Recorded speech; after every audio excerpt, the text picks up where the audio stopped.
같이 하나님의 말씀 나누도록 하겠습니다. 다들 혹시 그 흑백 요리사라는 그 넷플릭스 시리즈를 보셨나요? 여기 이제 100명의 요리사들이 나와가지고 서로 막 요리 경연하는 그런 프로그램이었습니다.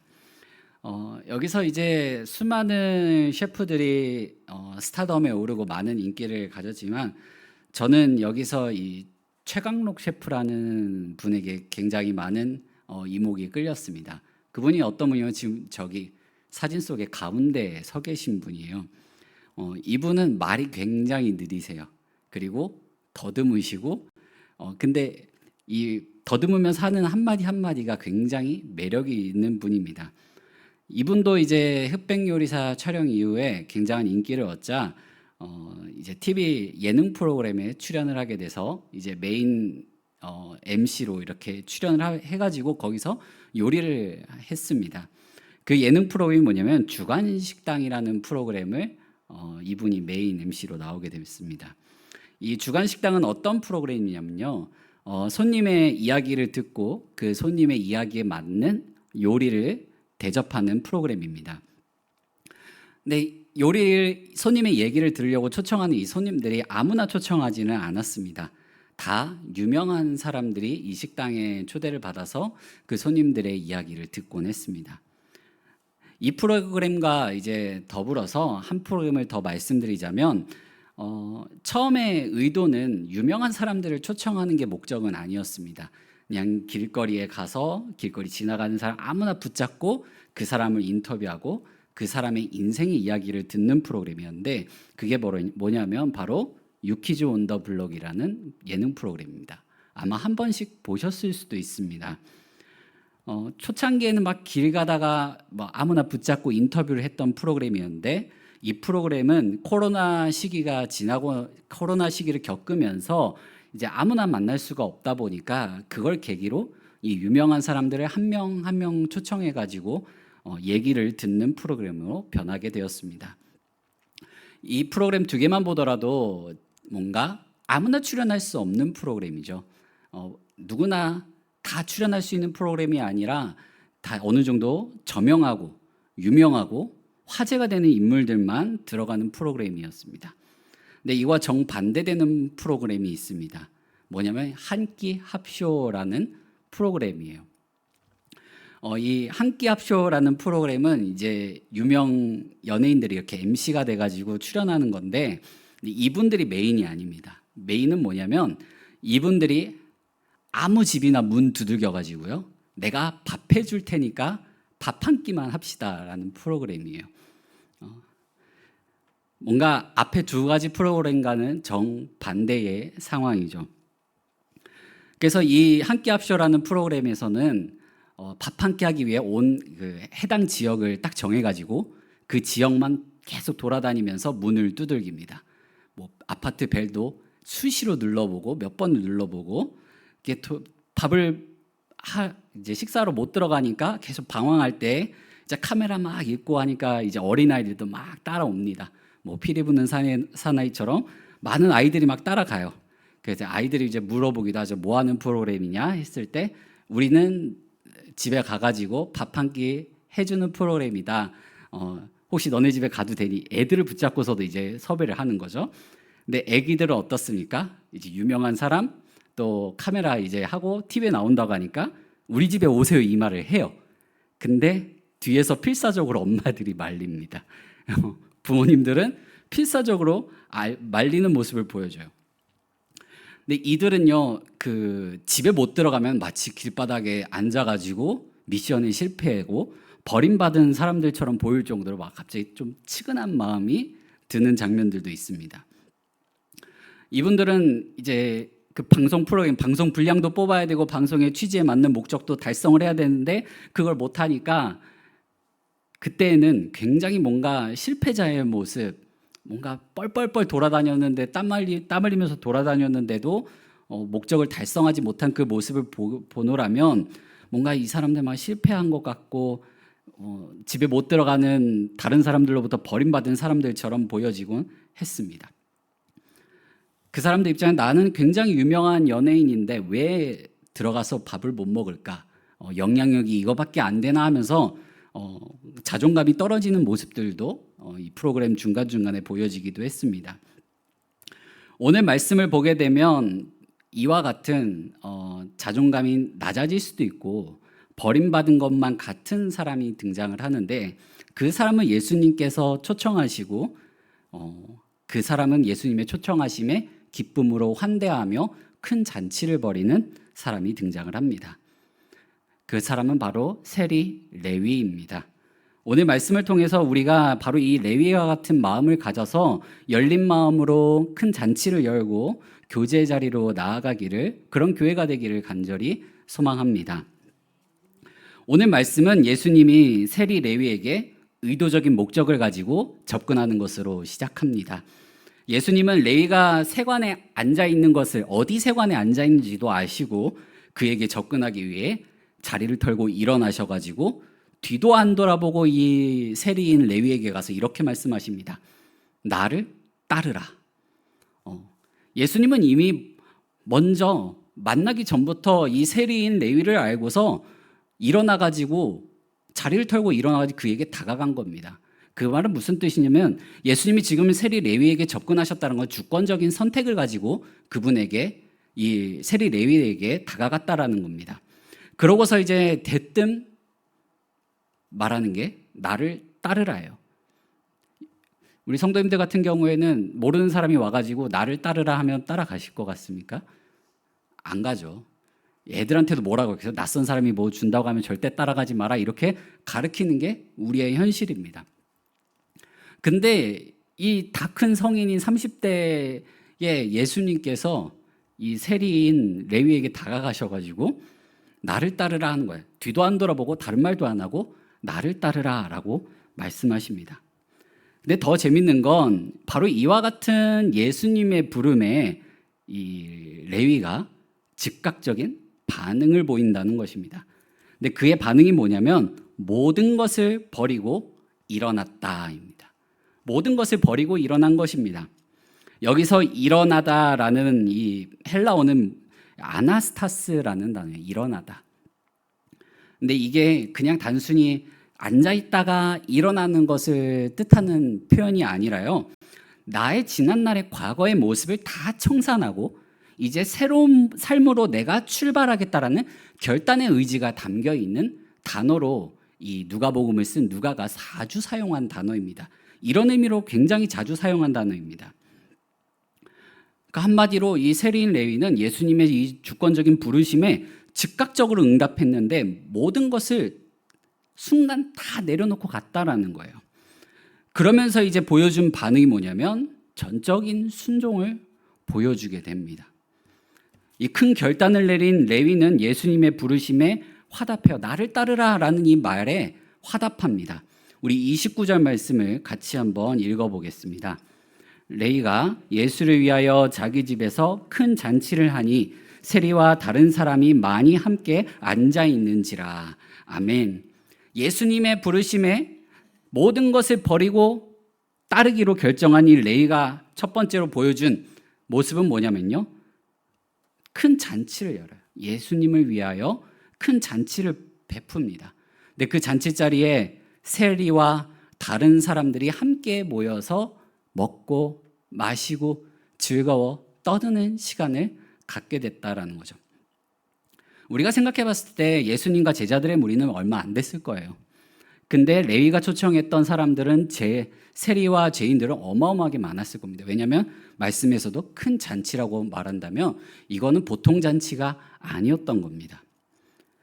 레위가 내린 결단으로 많은 사람들이 예수님과 함께하는 이 잔치 자리로 초대받게 됩니다. 즐거운 시간을 갖게 되는 거죠. 근데 레위가 이 잔치를 벌일 때는요, 지금 앞으로 내가 벌인 이 큰 잔치로 말미암아 어떤 결과가 나에게 찾아올지, 그리고 예수님에게 어떤 일이 결과를 초래할지 알고 있었습니다. 우리 30절 말씀을 같이 한번 읽어보겠습니다. 바리새인과 그들의 서기관들이 그 제자들을 비방하여 이르되 너희가 어찌하여 세리와 죄인들과 함께 먹고 마시느냐. 이 레위는 기쁨으로 예수님의 부르심에 화답했어요. 그래서 큰 잔치를 열었지만 이 큰 잔치로 말미암아 내가 벌인 이 잔치로 말미암아 예수님이 어떤 소리를 들을지 뻔히 알고 있었습니다. 왜냐하면 그의 직업은 세리입니다. 일단 직업만 봤을 때 그는 굉장히 셈이 빠른 사람이어야만 해요. 그렇다면 예수님께서 부르셨을 때 내가 즉각적으로 모든 것을 포기하고 예수님을 따르기로 결정하고 또 그 자리에 큰 잔치를 벌여가지고 세리와 죄인들을 초청해서 예수님과 함께 하도록 했다면 예수님에게 어떤 결과가, 예수님에게 어떤 소리들이 나올지 알았습니다. 그렇다면 이 세리인 레위가 이 잔치를 벌이기로, 예수님을 따르기로, 모든 것을 버리고 예수님을 따르기로 결정했을 때 그가 내린 결단은 결코 가볍지 않았다라는 것입니다. 일단 레위라는 사람 한 명만, 그 한 사람의 입장만 놓고서 생각을 해보면요, 세리라는 이 직업은요 국가 행정직입니다. 그 사회로 진출한 사람이에요. 또한 예수님의 부르심에 기쁨으로 화답하여 큰 잔치를 벌 만큼 자기 집도 가지고 있었고요, 그 재산도 소유하고 있던 겁니다. 막 사회생활을 막 이제 시작한 지 얼마 안 된 청년이라고 볼 수는 없는 것입니다. 어느 정도 사회생활을 하면서 경제적 기반을 갖춘 상태라는 겁니다. 그렇다면 레위는 가정이 있었을 확률도 굉장히 높은 거죠. 레위에게는 안정된 직업과 재산, 이 모든 것을 버리고 예수님을 따랐을 정도로 큰 결단을 내린 것입니다. 여러분이라면 어떻게 하시겠습니까? 늦은 나이에도 나에게 사명이 내려진다면 그 사명을 따라갈 만큼 그 큰 결단을 내리실 수가 있겠습니까? 레위는 이렇게 큰 결단을 내렸고요, 그 결단으로 말미암아 후폭풍 또한 맞고 있습니다. 그걸 알면서도 예수님을 따르기로 결단하고 그 자리에 세리들도 초청하고 또 죄인들도 초청해가지고 많은 사람들이 함께 기뻐할 수 있는 그 기쁨의 자리를 마련한 것입니다. 더군다나 이 레위 때문에 예수님이 더 거센 항의를 받는 이유도 있었습니다. 왜냐하면 이 세리라는 직업은요, 민족의 배신자라는 낙인이 찍히는 직업이었습니다. 당시 유대인들에게는 이 세리라고 하는 사람은 증오의 대상이었습니다. 왜 증오의 대상이었냐면 로마가 이 식민지들을 통치해 나갈 때 가장 강력한 수단으로서 사용했던 것이 무엇이냐면 세금이었습니다. 세금. 그리고 이 세금을 걷는 사람이 바로 세리였는데 이 세리를 로마가 아무나 임명하지 않았다는 거예요. 그러면 이 세리를 임명할 때 어떤 방법을 사용했냐면 나에게 가장 많은 세금을 바칠 사람에게 이 지역에 세금을 걷는 사람인 세리라는 것을 권한을 주겠다라는 거예요. 한마디로 세리의 권한을 판매한 겁니다. 이렇게 로마는 많은 세금을 바치겠다라고 말한 사람에게 특정 지역의 세금 징수권을 판매했고요, 이 권한을 얻은 사람들이 또 그 지역에 가가지고 내가 일일이 다 세금을 거둘 수 없으니까 그 자리에서 또 세금을 걷는 사람들을 고용합니다. 똑같은 방법으로 고용한다는 거죠. 말씀 속에 등장한 이 세리는 아마 말단 세관원이었을 가능성이 굉장히 높습니다. 이렇게 본다면 이 세리라고 하는 직업은 굉장히 다단계적인 구조를 가지고 있는 거죠. 그래서 내가 위에 있는 사람에게 정해진 값만 납부하고 그 이상 거둔 것들은 다 내 것이 되는 것이었습니다. 그렇다 보니까 어떻게 했습니까? 착취하는 일들이 굉장히 비일비재했기 때문에 이 유대인들에게는 이 세리라고 하는 사람이 하나님의 나라를 세우는 예루살렘을 재건하고 이스라엘을 세우는 사람이 아니라 저 로마를 세우는 사람, 이방 민족을 세우는 사람으로서 민족의 배신자, 강도, 죄인으로 불리면서 이 극렬한 경멸을 받았습니다. 또 이 세리는요, 부정한 이방인들과 자주 접촉할 수밖에 없었습니다. 첫 번째는 이 로마 사람들과 접촉했고요, 그리고 세금을 거둘 때에 이 유대인들만 접촉했던 것이 아니라 이방 민족들에게도 이 세금을 거두면서 항상 마주보고 하는 사람을 마주하다 보니까 유대인들에게 부정한 사람으로 낙인도 찍혔습니다. 랍비 문헌에서 보게 되면 세리를 도둑이나 살인자와 같은 취급으로 말하고 어떤 사건에 이들이 휘말렸을 때 그들이 법정에서 증언하는 것은 효력이 없다라고 가르쳤다라고 합니다. 왜냐하면 부정한 사람 입에서 나오는 모든 이 말들을 부정한 것으로 여겼기 때문에 그렇습니다. 이렇게 본다면 레위라고 하는 사람은 유대 사회에서 버림받은 사람이었습니다. 민족에게 버림받은 사람이었습니다. 이렇게 버림받았던, 자기 민족에게 버림받은 것으로 여겨졌던 사람 레위가 베푼 이 큰 잔치는요, 그냥 술만 먹고 막 마시는 막 그런 세상과 같은 그런 잔치의 자리가 아니었습니다. 지금 이 레위가 베푸는 잔치는요, 예수님의 부르심에 내가 응답하는 마음으로 벌이는 잔치였습니다. 그 말은 뭐냐면 내가 예수님께, 나는 내 민족 사람들은 나를 가까이 하지 않았지만 예수님은 날 불러주셨고, 정통 유대인인 예수님이 날 불러주셨고, 난 그 부름에 응답하는 것으로 이 안에 소외되었던 모든 것들이 해소되고, 또 예수님의 부르심에 따랐다라는 것은 구원의 기쁨을 함께 나누려고 했던 것입니다. 이렇게 본다면 레위가 벌인 잔치 자리는요, 은혜 자리로 초대하는 하나님 나라의 잔치였던 것입니다. 예수님과 함께하는 기쁨에 레위가 베푼 이 큰 잔치의 자리에 예수님이 참여하신 모습은 당대 종교 지도자들에게 적지 않은 충격을 주었습니다. 예수님께서 세리 레위의 큰 잔치에 참여하신 것은 단순한 식사 자리가 아니었습니다. 사회적인 담벼락, 종교적인 담벼락, 이 모든 경계를 허무는 혁신을 일으키신 것이었습니다. 이와 같이 우리도 교회 안에서 성경에 위배되지 않는 한, 죄 빼고, 그리고 덕이 안 되는 모습들 빼고서 우리에게 익숙한 통념들, 우리가 알게 모르게 쌓아 올렸던 이 편견과 고정관념들을 깨는 혁신들을 한번 생각해 보아야 합니다. 왜냐하면 예수님께서는 그것이 만약에 새로운 사람이 들어오는데 장애물이 된다면 그것을 허무기 위해 이 땅에 오셨기 때문에 그렇습니다.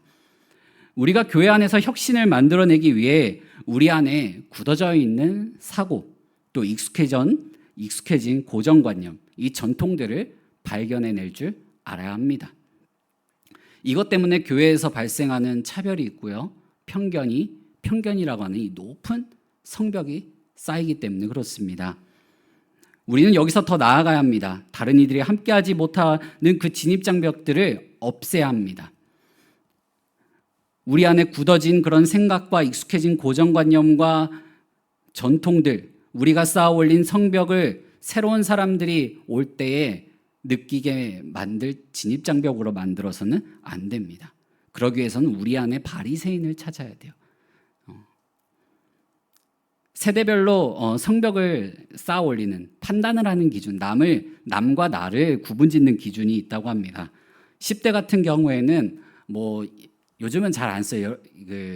우리 중고등부 아이들하고 대화할 때 인싸 아싸 하면은 좀 오래된 사람으로 바라봅니다. 벌써 이게 인싸와 아싸, 브랜드와 아이템, 내가 입고 있는 옷이나 내가 가지고 있는 물건들, 그리고 이 친구가 얼마나 게임을 잘하느냐에 따라서 관계가 나뉘어요. 요즘은 또 여기에 공부라는 것도, 학업에 대한 성적도 그 기준으로 나뉘게 됩니다.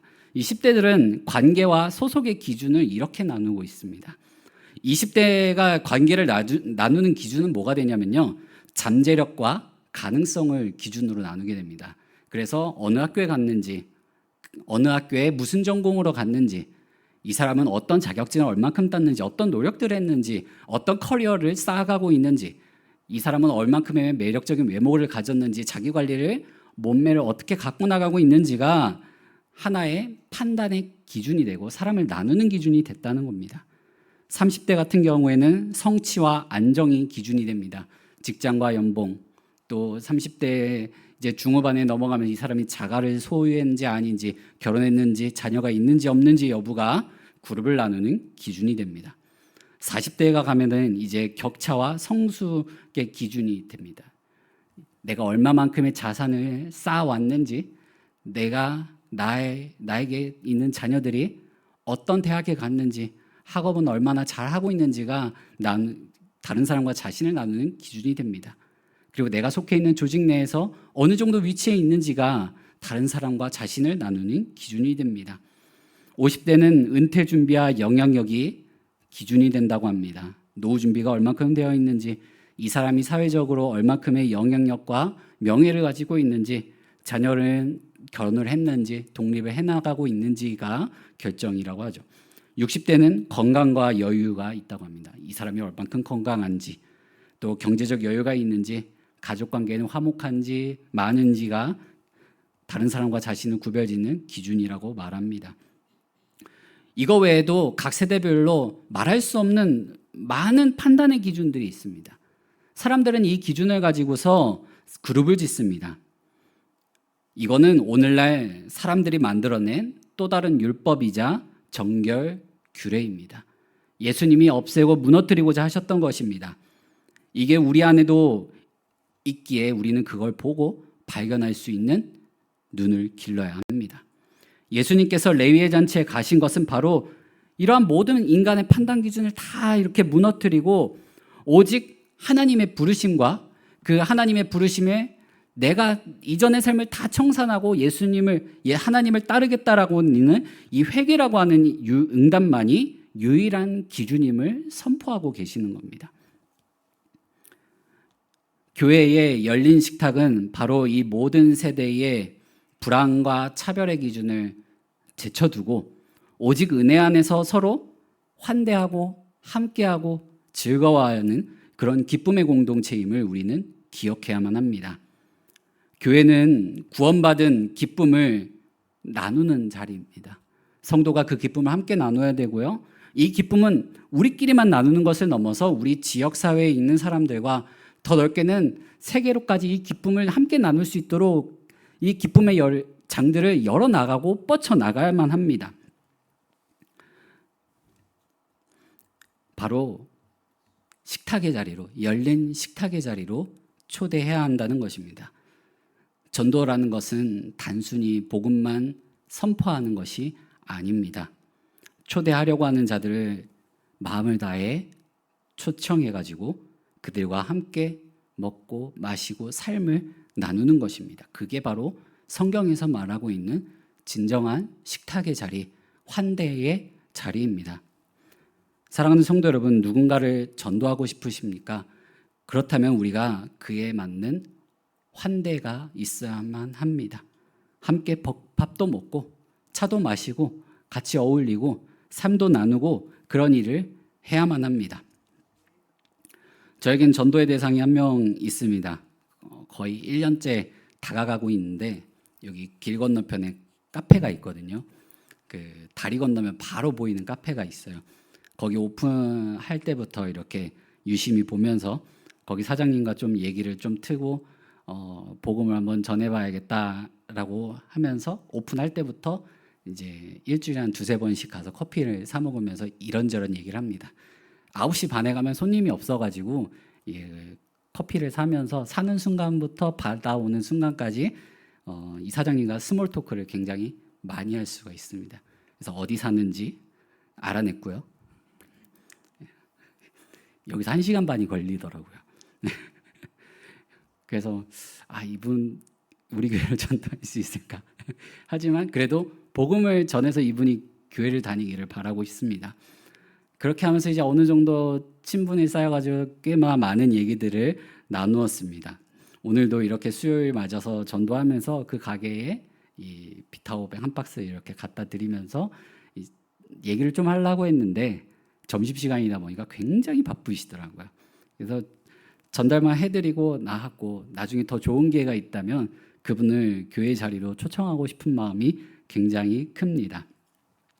사랑하는 성도 여러분, 예수님이 우리를 부르신 이유는 우리가 잘나서도 뭔가 자격을 갖춰서도 우리가 뭔가 신앙생활을 잘할 것 같은 뭔가 자질을 가져서도 아닙니다. 예수님이 우리를 이 자리로 부르신 이유는 단 하나입니다. 우리가 죄인이기 때문에 그렇습니다. 주님은 우리를 하나님의 나라, 기쁨이 있는 곳, 끊임없는 이 잔치의 자리로 우리를 초청해 주셨습니다. 그리고 하나님과 함께 먹고 마시자는 겁니다. 그 은혜의 식탁으로 우리를 초청하십니다. 이제는 우리가 누렸던 이 기쁨을, 우리가 하나님과 누렸던 이 식탁의 교제의 자리를 또 다른 나, 세상 속에 있을 또 다른 나, 또 다른 레위를 찾아내야만 합니다. 버림받은 것만 같은 생명의 불이 꺼져가고 있는 사람들, 예수님을 알지 못하는 이들, 그들을 열린 식탁의 자리로 초청해야만 합니다. 하나님께서 베푸시는 이 식탁의 자리는 열려 있습니다. 죄인이라면 누구나 예수님을 믿노라 고백하고 따르기로 결정하면 그 자리에 참여할 수가 있습니다. 우리는 그 초대권을 나눠줘야 될 의무와 사명이 있습니다. 사랑하는 성도 여러분, 우리가 그런 열린 식탁인 교회가 되기를 바랍니다. 우리 교회가 누군가 어렵게 들어오는 교회가 아니라 누구나 다 쉽게 교회 공동체로 들어오고 이 안에서 쉽게 모두와 함께 교제를 나누고 기쁨을 누릴 수 있는 그런 교회가 되어야 합니다. 그러기 위해서 우리 성도님 한 분 한 분의 삶이 열린 식탁의 삶이 되도록 성장하기를 바라고 또한 그 기쁨을 나눠주시기를 간절히 소망합니다. 그런 성도들이 되어 우리 교회를 열린 식탁의 공동체, 기쁨을 나누는 공동체, 은혜를 나누는 공동체로 만들어가기를 간절히 소망합니다. 우리 시간 함께 같이 기도하겠습니다. 이 시간 기도하실 때 하나님, 우리 교회가 정말 많은 사람들이 모여서 기뻐할 수 있는 공동체, 많은 사람들이 부담 없이 모여가지고 함께 교제 나누고 삶을 나눌 수 있는 그런 공동체가 되길 바랍니다. 주님, 우리 교회가 그런 공동체가 되게 하여 주시옵소서. 주님, 또 그런 공동체가 되기를 바라는데 우리 안에 굳어져 있는 전통이 있다면, 다른 사람들이 쉽사리 들어오지 못하게 만든 그런 우리만의 성벽이 있다면 주님, 그것을 보게 하시고 허물게 하여 주시사 우리 공동체로 많은 사람들이 들어올 수 있는 그런 열린 식탁의 공동체가 될 수 있게 해달라고 우리 이 시간 함께 같이 기도하며 나아가겠습니다.